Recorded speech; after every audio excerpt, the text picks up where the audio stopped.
Hello YouTube, Dave here again. Today I'm going to be taking a look at the second edition Pathfinder Game Master screen. I just picked this up the other day and I'm really looking forward to seeing what's inside here.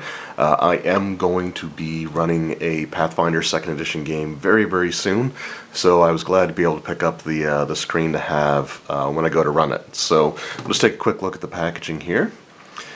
So you just see, again, a really cool picture, fighting a blue dragon there, some of the iconic characters. It's really nice there, and on the back, it reads, accelerate your game. Keep crucial rules at hand and protect your notes and die rolls from player eyes.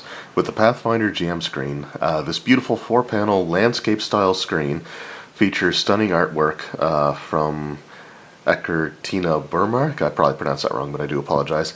On the player side, and a huge number of charts and tables on the GM side to speed up play and reduce time spent leafing through rulebooks in search of key modifiers or results.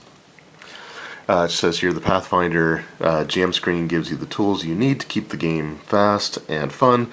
Conditions, death and dying rules, tables for setting DCs, creature elite and weak adjustments, which is nice to have, summaries of actions and more.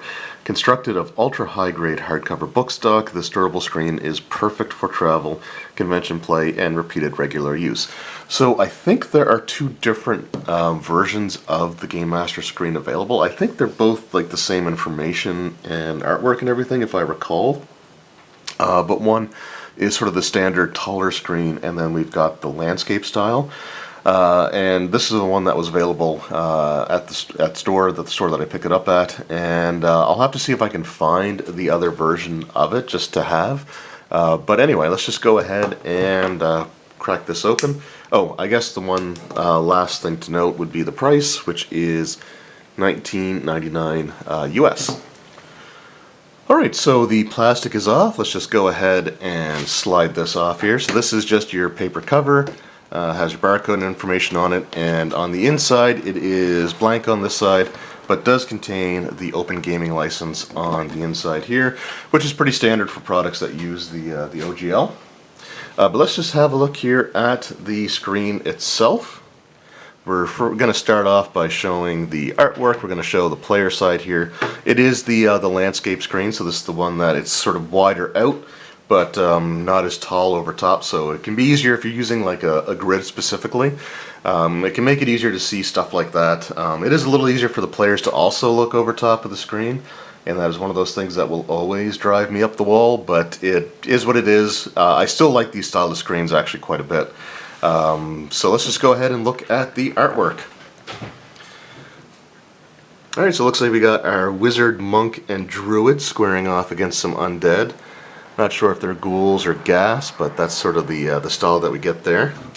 Then we have our barbarian, Fumbus the alchemist, and our dwarf ranger squaring off against either ogres or hill giants. I think they're hill giants, but pretty cool there. Nice to see the little alchemist just like lobbing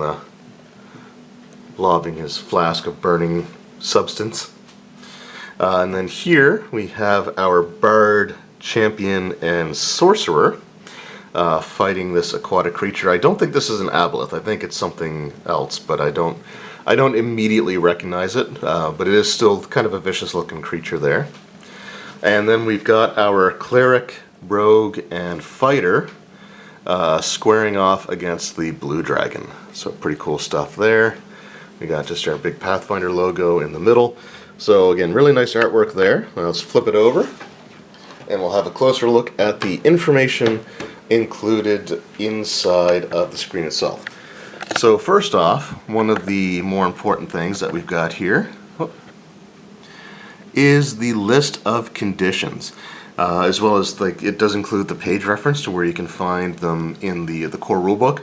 But this is really useful to have, mainly because unlike some other RPGs, the conditions are very involved in like combat and in the game itself. So there's all kinds of situations where a condition can be applied to a character or a creature, more so than I think maybe other games. So having this here is very useful. And there's also a lot of different a lot of different conditions as well.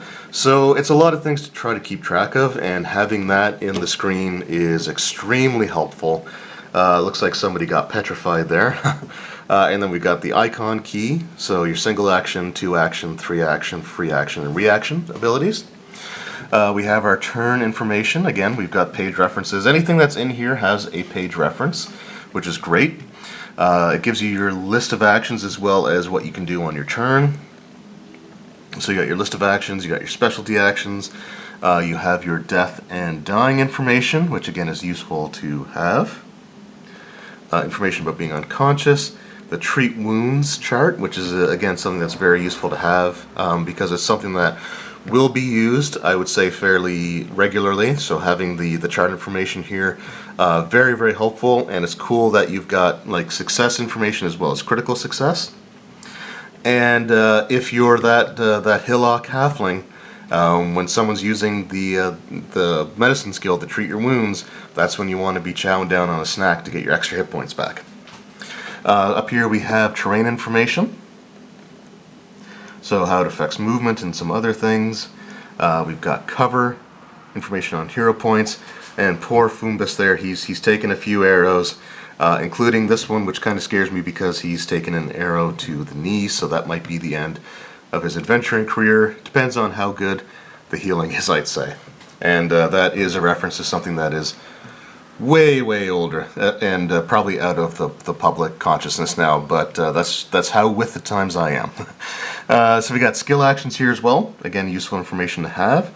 What you can do with each skill, the amount of actions it takes, as well as where to find it in the core rulebook. So there's paid references there as well. We have simple DCs, DCs by level, and then you got your spell level. And then any adjustments that need to be made based off the difficulty of the situation. Specific skill DCs.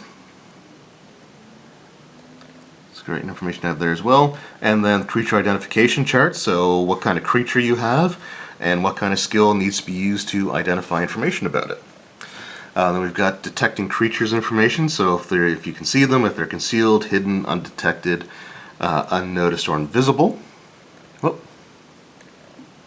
So it gives you that information, and then exploration activities, so you can avoid notice, defend, detect magic, follow the expert, hustle, investigate, repeat a spell, scout, or search. Then we have falling damage, information on structures, so like there are DCs to climb them, their hit points, hardness, and their broken threshold. Information on forcing open structures, travel speed, environmental damage, and then we get our XP awards. And I don't recall if I discussed experience points and leveling up as of yet. So the way that leveling works in Pathfinder 2nd edition is you just have to reach the 1,000 point threshold. And once you reach 1,000 points, you subtract 1,000 from your current total. Anything you have left over does carry over towards leveling again. But then you gain your level. So as you can see, the XP values that are given out are significantly less than you may be familiar with. And whenever you award XP for an encounter, it doesn't get divided by the number of players. It's just anyone involved in the encounter, or anyone involved in the combat, or the players, I guess, that are just at the table, all receive that amount. So it's just a way of calculating experience points a lot easier. So you just add together all the experience points that you would have awarded throughout the session, and everyone just gets that number. So it's actually kind of similar to the Dragon Age role-playing game. I think they have a very similar leveling system where you're just trying to reach a certain amount, and the experience points, if you get it from an encounter, whatever the number is, it goes to all the players involved. So I actually kind of like that system. It just makes things a little bit easier. So then we've got other things like, so we have adversary or hazard level, and then you got XP for a simple hazard or a creature or complex hazard. XP budget for creating encounters, and then you have the elite and weak adjustments. So if you want to make an elite monster, it says here you add 2 to the AC, attack bonus, DCs, saves, perception, and skills. You add 2 to the damage from strikes and offensive abilities, or 4 to abilities that can only be used a limited number of times. And then you increase their hit points using the chart below. And then if you want to make a creature weaker, you basically do the opposite. So you subtract 2 from AC, attack bonus, DCs, saves, perception, and skills. You subtract 2 damage from their strikes and offensive abilities, or you subtract 4 from abilities that can only be used a limited number of times, and then you also decrease their hit points based off of the chart below. So that is the Pathfinder 2nd edition Game Master screen, and truthfully, I really like this screen. I think that there's a lot of really useful information, especially starting out. I think, you know, as we're all sort of learning the game at the same time, I think that, you know, there's a lot of great stuff on here, and off the top of my head at the very least, I really can't think of anything that I would have removed from the screen to make room for something else, which I've sort of, you know, noticed in the past with other GM screens.